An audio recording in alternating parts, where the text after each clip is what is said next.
Okay, I'm not going to start over.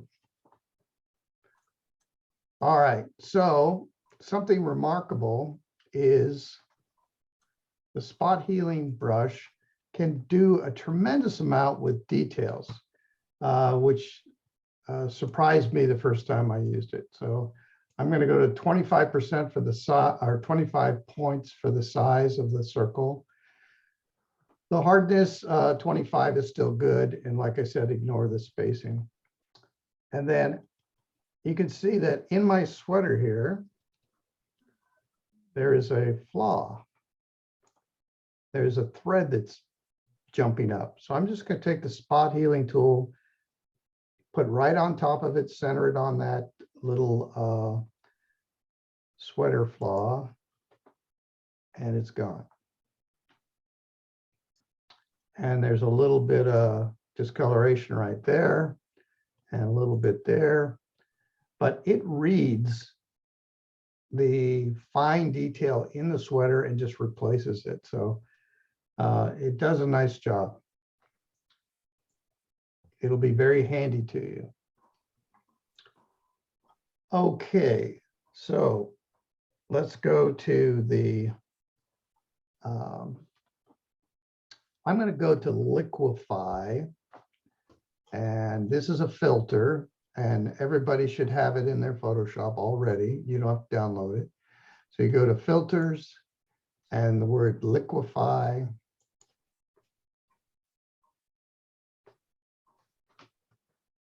And then I need to make this big again. And then look to the right over here. So the size is 20, which is actually going to work for me. And pressure, you usually want to keep the pressure around 50%. And the density 50%, which is the default. So just keep that there. And ignore rate, because that's not going to apply for what we're doing. And it found a face because it says face number 1. Well, there's only 1 in here, but if you had multiple faces, it would find the 3 faces that are in the picture. And one at a time, you can change things. So if you see eye size, for example, so as you get older, you start getting these flaps over your eyes, or at least I am, but you can adjust that and go to the eye size, and we'll go to the left eye, and we're making it a little bit larger. And the right eye, we'll make that a little bit larger. And you can also do eye height and eye width, but if you make it larger, it pulls them a little closer together. So you might want to make them further apart. So you can use the eye width. Whoops. Actually, that's not going to do that. I take it back. That's just going to change the width of the eye in general, which I don't want to do. So I want to be about 0 again. So I'm going to go back to 0. And it'll also allow you to you can change the smile, which I tend not to use because I think it looks kind of fake like that. Or you can create less of a smile. And that's my daughter's dog in the background, if you just heard that.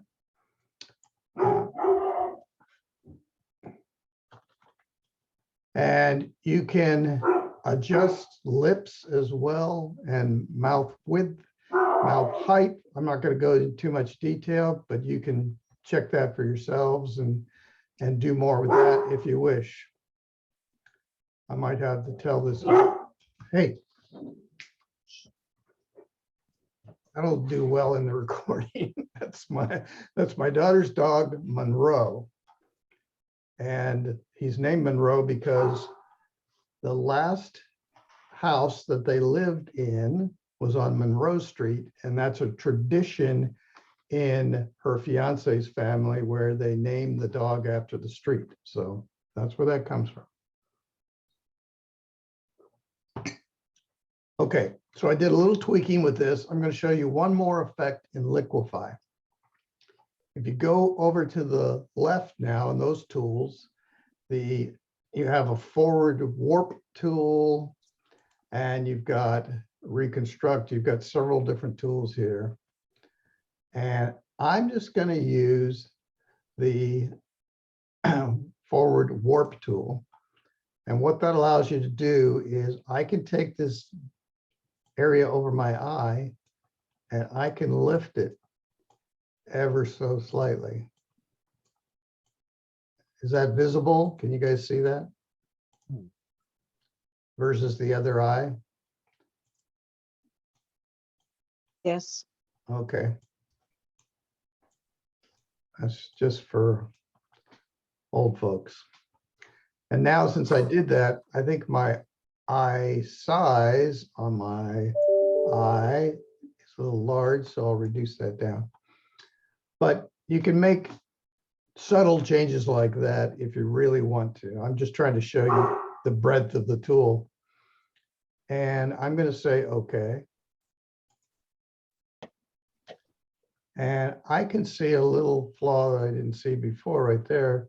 You see where that something white is on there? Either there's a pixel missing or something's white stuck on there. So I'm going to fix that with the spot healing brush. And I'm going to go down to like 15. And I'm going to hit that spot and it goes away. Okay, something else I'm going to do is, do you see how the hair is kind of blowing in the breeze there? And I'm going to clone that. I'm going to actually clone the background to make some of that go away. And I'm going to use about 70%. I don't want to use it all because I want to do it gradually to see how it's going to affect it. And I need a larger brush, so I'm going to go up like 57, something like that. And the size of the brush is going to depend on the size of your file. This file that we're looking at is the same size as competition files, so it's 1920 by 1200. So I'm going to take a little bit of this background. I hit the Alt key to select it. And then I'm going to draw on top of that and take out some of the offending hair. That's going to be a little too strong. I was going to select from that area, but now I'm going to select a different area and come in like that.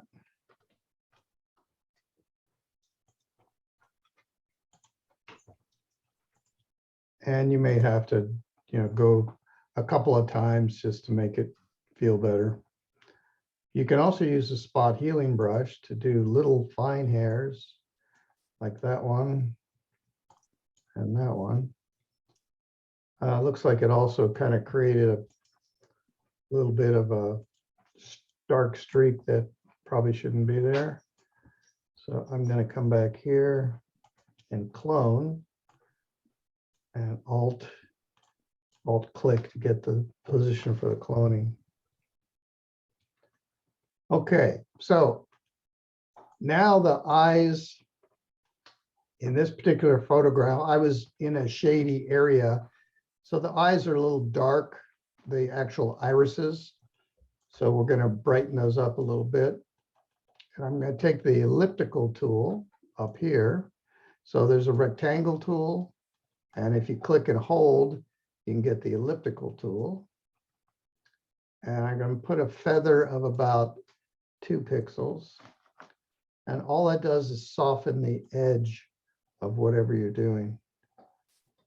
So I'm going to draw with the elliptical tool around the iris. And then I'm going to do image adjust. And I'm going to do brightness and contrast. And I'm going to lighten the eyes a little bit. And you don't want to go too far because you don't want to have someone look freaky.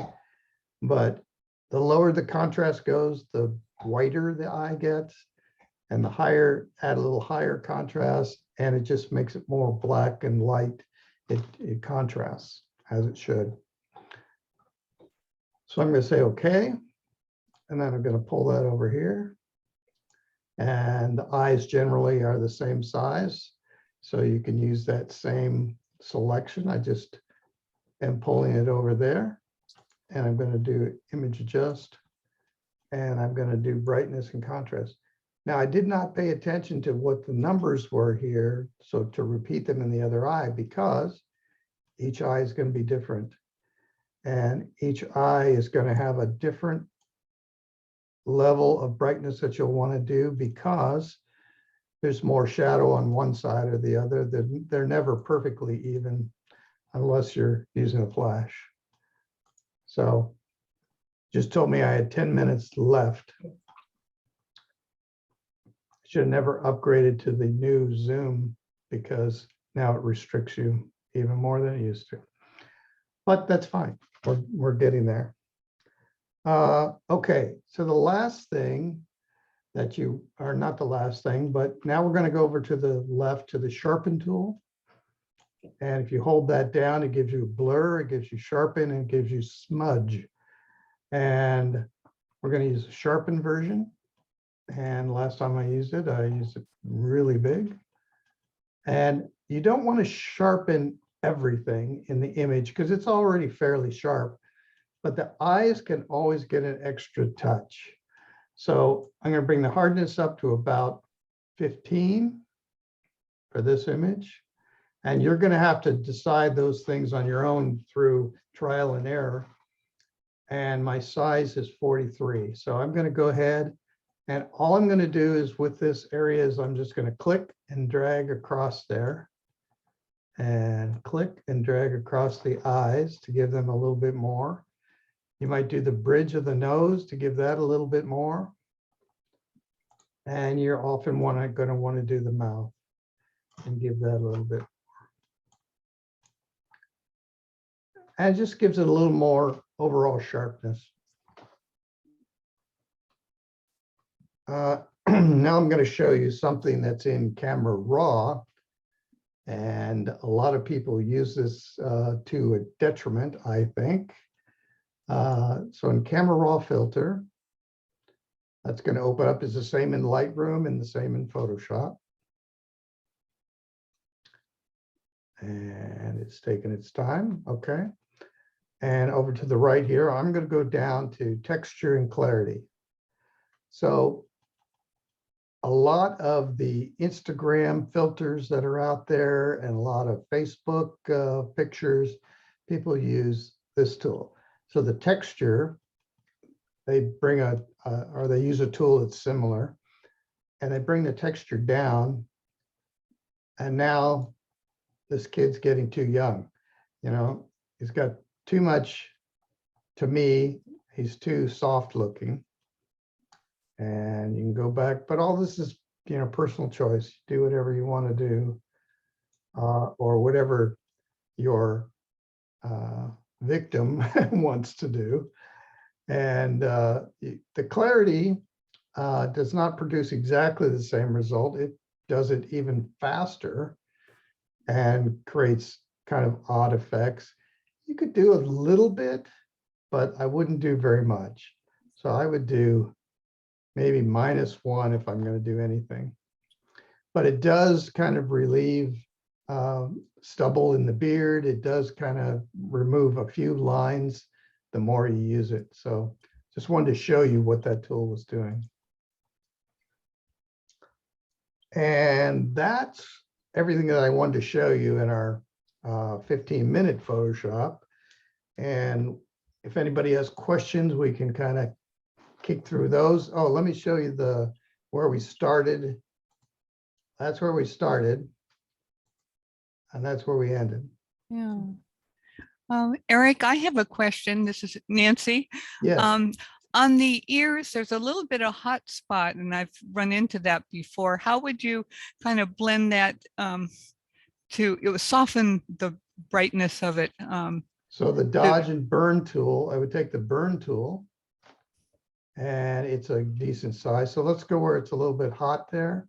A little bit hot, yes, just to fill in the, Yeah. and I've tried doing that and the color changes. In the past, for my own experience, I was wondering if there was another So trick. Yeah, so first of all, you make sure you're on highlights because that's the only thing we want to change. And then exposure, make sure it's low. If it's too high, it's going to make it too dark. It's not going to look right. But you can do a little bit of exposure on there and improve your look. And I think that's a little bit better look there. The other thing you could do is you could clone something. So you could take a piece of this part of the ear. Right. And I would go 70% is probably okay for this. And you could go up and you could improve that. Just pick an area nearby that's pretty close to what you want as far as color. Color, yeah. And Yeah. Oh, great. Yeah, choose that. So that's a little better. Yeah. Well, thank you. Okay. Yes. Any other questions? This will be recorded and I can send it out. I will send it out to everybody. I didn't record from the very beginning, but I went back and used the spot healing brush where we started for other things. But overall, that's where we started and that's where we ended. So that guy looks better. Too bad it's not permanent. Very nice. All right, thank you all for coming, and I'll have another class next month. Thank you. Great. All right. Thank you very Sure. much. Good night. Good night. Bye-bye.